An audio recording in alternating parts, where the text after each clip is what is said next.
Consider for a moment the winter of 1977. America had seen this before, just a decade earlier.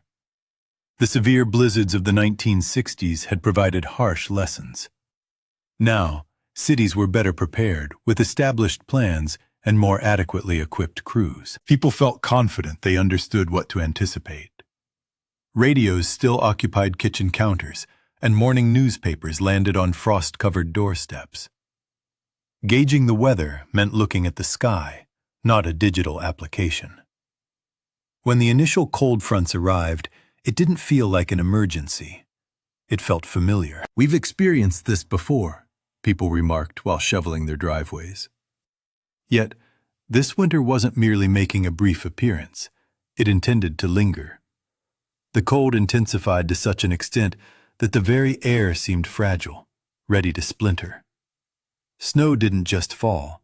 It reclaimed the landscape, engulfing fences, then porches, and eventually first-story windows. Slowly, an undeniable shift occurred. The predictable rhythm of the season vanished. By the time people grasped that this was no ordinary storm, not even just another winter, the nation was already locked in an icy grip. This is the narrative of the winter that seemed endless. The winter of 1977. Buffalo, New York had always been acquainted with winter. The city wore its reputation as a point of pride, with lake-effect snow being a common term in its lexicon. However, what Buffalo was about to encounter, the rest of America was beginning to grasp as well. From Ohio's frozen rivers to the depleted natural gas conduits of the Northeast, from Pennsylvania's shuttered factories to frost that devastated crops in the Deep South, the winter of 1977 was encasing the entire nation. Buffalo became the epicenter, where the brutal confluence of cold, wind, and snow reached its most extreme. But the unfolding events there mirrored the broader American experience. By December 1976, snow had already begun to accumulate in western New York. By mid-January, the city had received nearly its entire average annual snowfall, close to 90 inches. And January was not yet halfway through. Streets were narrowing, and snowbanks towered above car roofs. Plow operators worked double, then triple shifts, battling an unceasing white tide. Still, residents persevered, as they always did. What remained unknown was that the true severity had yet to arrive. On the night of January 26th, David, a young man, was driving home from his job at an oil refinery. It was just after midnight, and snow was falling once more. He decided to take the Buffalo Skyway, a concrete bridge arching over 100 feet above the harbor. As he ascended the bridge, the storm escalated. Visibility diminished completely, as if a white sheet had been draped over his windshield. He couldn't discern the road or the cars ahead, hoping only to avoid a collision. Near the bridge's summit, traffic halted. David initially felt no concern. He had a full tank of gas and a warm coat, believing he could simply wait it out. He waited 4 hours. By then, other motorists, whose vehicles had run out of fuel, had joined him in his car. The outside temperature had plummeted to roughly 40 degrees below zero with the wind chill. The gas gauge in David's car was steadily approaching empty. Somewhere on that bridge, a police officer was moving from vehicle to vehicle, checking on stranded drivers. The wind was so fierce he struggled to remain upright. The street lights appeared as mere pinpricks in the swirling white. His primary fear was accidentally stepping off the bridge into the void. Behind a large truck, he noticed an odd mound. As he drew nearer, he realized it was a car completely buried in snow. The engine was off, and there were no signs of life. He scratched away the frost on the window with his fingernail and peered inside. The driver sat motionless. The officer pulled him out and carried him to a nearby truck, having found the man just in time. Back on the Skyway, David watched his fuel gauge dip into the red. Then, he saw flashlights moving through the snow. Firefighters, roped together to prevent the wind from separating them, were making their way toward his car. They guided him and the other stranded passengers to an emergency van, driving them off the bridge. Years later, David would recall that night vividly, the immense relief of being rescued and the profound understanding of how perilously close he had come to not surviving at all. That storm on the Skyway was merely a prelude, a glimpse of what was to come. And not just for Buffalo. Across the eastern half of the country, January 1977 was proving to be one of the coldest months in recorded history. In Ohio, temperatures plunged so low that rivers completely froze, halting barge traffic. In Georgia and Florida, citrus crops withered in the fields. The cold wasn't merely visiting, it had settled in. Then, on January 28th, Buffalo was struck by something even more devastating. Forecasters had been tracking a system developing over northern Canada, recognizing its significant potential. Around mid-morning, they took an unprecedented step. They issued a blizzard warning. 30 minutes later, the storm, having traversed frozen Lake Erie, descended upon the city like a solid white wall. Winds gusted over 50 miles per hour, lifting the snow that had accumulated on the frozen lake surface, loose powder from weeks of accumulation, and hurtling it towards Buffalo. As it struck buildings, hills, and trees, the snow began to drift, reaching unprecedented heights. At City Hall, James Lindner, the street sanitation commissioner, gazed out from his fifth-floor window, watching the storm's approach across the lake. He observed a dark, dense cloud moving towards him, immediately comprehending the impending catastrophe.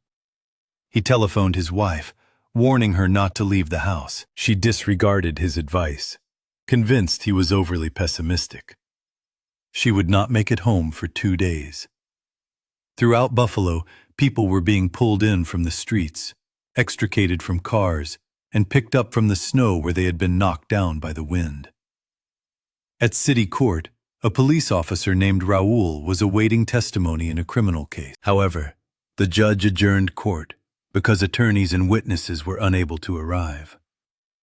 Raoul stepped outside and was immediately battered by the storm. The wind pushed and stung his face, making it difficult to breathe. He pulled his jacket over his head, unable to see. Downtown business owners began releasing employees early. People hurried to their cars, believing they could reach home before conditions worsened.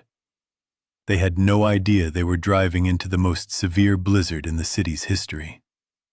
Traffic came to a crawl, then stopped entirely before disappearing beneath the snow. One could envision it. Car wheels spinning futilely, the roar of the wind eclipsing all other sounds. People rushing from one spot to another, cars immobilized in the middle of streets. Everyone desperately seeking the nearest shelter. Eventually, the entire city became a vast parking lot. The plow drivers were still out, striving to push back, but it was a losing battle. One driver, Bill, a 15-year veteran, became snowbound in his rig near the lakefront. He radioed for assistance, but in the blinding snow, searchers couldn't locate him. They could only await a lull in the storm. He would remain trapped for 15 hours. Commissioner Lindner observed men under his command simply breaking down. Grown men weeping. "The snow keeps coming," they reported to him. "Every time I plow, more snow appears." He would embrace them, sharing their tears. It was, as he later described it, like being in combat. By early evening, Lindner had no choice but to recall his drivers. He could no longer send them out into such conditions, not to save the streets, but to ensure their own safety. In office buildings and hotels across downtown, thousands of people who couldn't reach home settled in for a protracted night. Some estimates placed the number of stranded individuals in downtown alone at over 10,000. And on Buffalo's west side, an even worse event was about to unfold. Joseph and Laura Falone had operated their corner grocery store for 43 years. They resided in a house just north of the store, in a neighborhood where everyone was familiar with one another. By 5 p.m., they had closed the store 2 hours ahead of schedule and were sitting down to dinner with their children. The conversation, as it always did during such storms, turned to the weather. Their 23-year-old son, Joe, uttered words that would prove prophetic. "If there's a fire in this city tonight," he said, "there's no way the fire department will be able to get to it." A few hours later, someone knocked at their door. It was a breathless neighbor boy. "Your store is on fire!" he exclaimed. It wasn't the store, however. It was the house immediately adjacent to theirs, and the flames were rapidly spreading. Someone in the neighborhood activated the fire alarm on a nearby corner. The call was dispatched just before 8 p.m. Joe grabbed his camera and raced into the street. The wind was whipping the fire, intensifying it, and channeling it between the houses like a blowtorch. Within minutes, 4 houses were engulfed. Fire Captain Phil Morirana's truck could only get within 2 blocks of the blaze. He was instructed to proceed on foot to verify the fire.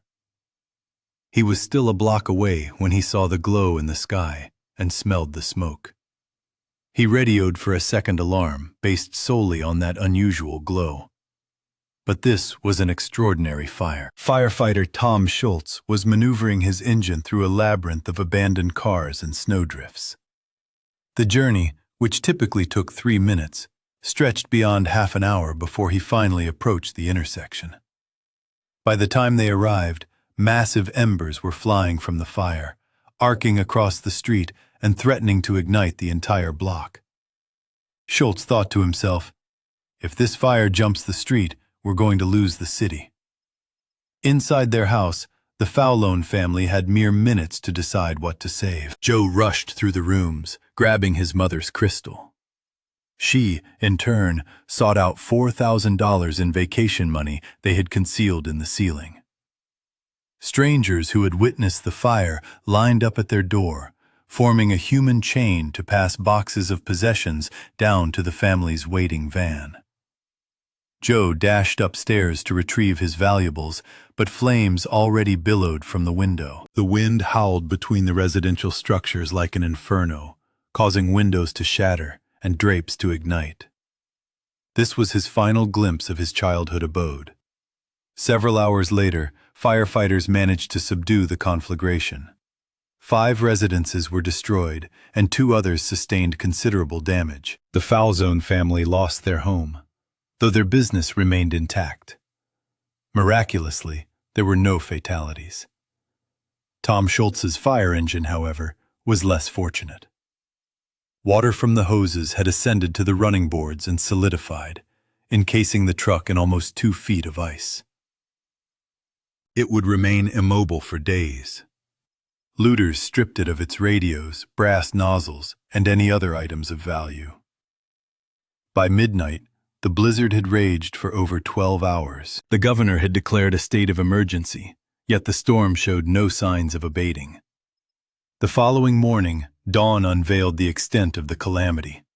Reporter Lee Copa had spent the night at the Buffalo Evening News office. Upon venturing outside, he was profoundly affected by the scene before him. Utter desolation. He later likened it to a bomb had fallen, and the community was filled with radioactive dust that was white. There wasn't anything that stirred. The roadways lay buried under snowdrifts that reached second-story windows. Thousands of vehicles were strewn across the roads, abandoned where they had stalled. Some were entirely concealed beneath the snow. Then, just as residents believed they were emerging from a 1 or 2 day storm, the unimaginable occurred. The blizzard reignited. Gusting winds and relentless snowfall shut down roads that had just been cleared. In suburban areas, concrete-hard drifts threatened to trap people in their homes. Families grabbed shovels and picks, desperately attempting to break free. Some were forced to tunnel through their front doors. The city wasn't merely snowed in, it was buried alive. Commissioner Lindner, assessing the situation, uttered something he had never before expressed. "We're in trouble. The city's in bad shape. We're going to lose the city." They ultimately didn't lose it, but it demanded every ounce of their effort. Volunteers from snowmobile clubs became the city's lifeline. They delivered insulin to stranded diabetics, transported doctors to hospitals, and provided baby formula to mothers unable to leave their residences. Rescuers combed through thousands of abandoned cars in search of survivors. Some were found in time, others were not. Police officer Raoul was dispatched to an apartment to investigate a reported death. An elderly woman informed him that her husband of over 40 years had passed away after a prolonged illness. Raoul explained the predicament. The city was paralyzed. No one could retrieve the body that day, and possibly not the next. He suggested she prop open a window to keep the room cool. The woman calmly regarded him. "Son," she said, "I spent over 40 years with this man. One more day won't hurt." She offered him a cup of coffee before he ventured back into the cold. That was the essence of Buffalo that week. People devising ways to cope, finding means to assist one another, discovering small moments of grace amidst a catastrophe. However, Buffalo was not alone in its ordeal. The same brutal cold that fueled the blizzard was incapacitating the entire eastern half of the country. In Ohio and Pennsylvania, natural gas shortages compelled factories to close, sending hundreds of thousands of workers home. Schools shut down not due to snow, but because there was insufficient fuel to heat the buildings.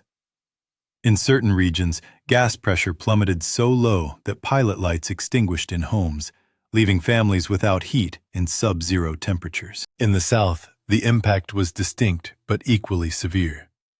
Florida's citrus groves, the foundation of the state's agricultural economy, were obliterated by frost.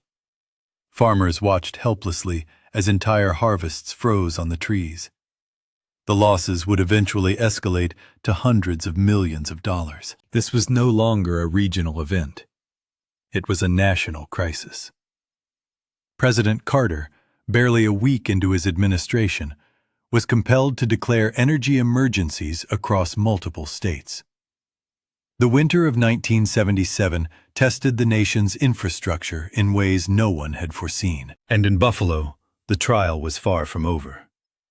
80 miles south of the city, in Bradford, Pennsylvania, a 5-month-old boy named Robbie grew increasingly ill. His mother had attributed it to the flu, but by the first week of February, he was critically unwell. Doctors at the local hospital were mystified by his condition. They needed to transport him to Children's Hospital in Buffalo, where urgent pediatric cases were treated, but the roads remained impassable. A command pilot at the National Guard base deemed it too hazardous to fly in near-zero visibility. At 4 a.m, Dr. John Cudmore received a call. The pilot had reconsidered. "If you're crazy enough to fly in this weather," the pilot declared, "I think we can fly." The helicopter ascended into the storm. Visibility dropped to virtually nothing. The crew followed power lines, hovering just above them, using the cleared path beneath the wires as their guide. 50 minutes later, they landed in Bradford. 10 minutes after that, with Robbie in an incubator, they took off again. In the cabin, Dr. Cudmore wrapped his wool sweater around the infant to keep him warm. The only way to gauge if the baby was receiving enough oxygen was to let him grasp his finger. When the grip weakened, Cudmore increased the oxygen supply. The helicopter safely touched down in Buffalo around 10 o'clock in the morning. Robbie was diagnosed with a congenital condition. He lived with his family for 17 years before passing away. His mother never forgot the National Guard's actions. The crew received the New York State Medal of Valor for that flight. By Saturday, President Carter had declared federal emergencies in parts of western New York. By Sunday, Governor Hugh Carey arrived in a cargo plane laden with snow removal equipment. "The economic ramifications in an already recessed area," he stated, "are such that the area cannot be expected to go it alone." Yet, Buffalo did not idly await assistance. Neighbors were already helping each other dig out. Strangers shared food and shelter. A working-class city with an economy already in recession, unified in unforeseen ways. One family reached Buffalo at the peak of the storm. A mother and her 18-year-old daughter driving a station wagon packed with household items. The moving truck was several days behind them. They reached their house and slept on the floors. The mother had insisted that most of the home canned goods and basic food items be placed in their vehicle, leaving little space for anything else. The blizzard in Buffalo claimed approximately 30 lives across the region. Many froze in their cars. Others succumbed to carbon monoxide poisoning as they sought warmth. Damage estimates soared into the hundreds of millions of dollars. President Carter declared 9 counties in northern and western New York federal disaster areas. It was the first time such a designation had been made due to snow. To endure 5 or 6 days of those conditions, one meteorologist observed, was certainly unprecedented, a once-in-a-100-year event. It took more than 2 weeks to completely dig out. Some of the snow was loaded into rail cars and sent south to melt. But the people of Buffalo did not wait for the snow to vanish before they began reconstructing their lives. The firefighter whose engine froze to the street eventually returned it to the station. Every year thereafter, on the anniversary of the blizzard, a fruit and vegetable vendor he had rescued would send a basket to the firehouse, accompanied by a card. "You saved my life." The vendor continued sending those baskets until his death, and Buffalo remembered. Ask anyone who endured it, and they will tell you precisely where they were when the storm struck. They will recount the wind, the cold, the moment they realized this was not just another winter. One resident succinctly put it, "We showed that we are a strong community. Everybody became better for it. It gave you a sense of helping people, not having something so devastating ruin a community." But they also learned something vital that winter. People had always understood snow. They could manage it, shovel it off their sidewalks, wait for it to melt. The winter of 1977 taught them that sometimes nature will not permit that. Sometimes it is so potent and formidable that it overpowers even the most earnest human endeavors. Across the nation, the lessons were similar. The natural gas shortages exposed the vulnerability of the country's energy infrastructure. The factory closures revealed how swiftly an economy could halt. The frozen crops in Florida demonstrated that even the Sun Belt was not immune. The winter of 1977 did not merely test one city, it tested a nation. In December 2001, Buffalo would face another trial. A 5-day storm deposited nearly 7 feet of snow on the city. But the lessons of 1977 had not been forgotten. The response was swifter, the coordination enhanced, the death toll lower. The winter of 1977 altered Buffalo's self-perception, changed its preparedness, and transformed how neighbors looked out for one another. Because they had learned that winter is not solely about snow. It is about resilience, about community, about what transpires when ordinary life is suspended and people must depend on each other. The reporter who had stood in the street that first morning, surveying the devastation, would reflect on it for years afterward. "I am still struck by the sight," he said. "Complete desolation. There wasn't anything that stirred." But that wasn't the entire narrative. The full story was what followed. The winter of 1977 didn't just freeze America. It unveiled something profound about the people who lived through it. Their resilience, their tenacity, their unwavering refusal to surrender. Even after 5 decades, those who experienced it vividly recall the event. Parents toiled through sleepless nights to maintain warmth in their homes. Neighbors generously distributed food when shops were shuttered. Complete strangers forged friendships, as circumstances left them no alternative. One woman perfectly encapsulated the experience. She had journeyed to Buffalo with her mother amidst the blizzard. They found refuge, sleeping on the floor of an unoccupied dwelling, making do with their limited provisions. "Snow only reaches a certain height before it melts," she penned. "The cold only lasts until warmth returns. Cherish your loved ones. Her mother instilled this wisdom in her. The blizzard of 1977 imparted this lesson to the rest of us. If you survived the winter of 1977, please share your recollections in the comments below. Such memories hold profound significance. They bind us together. They serve as a testament to our resilience, meriting preservation for posterity. Should you wish to bolster this channel, contemplate becoming our inaugural member or leaving a super thanks. Each like and comment is deeply appreciated. We thank you for your presence.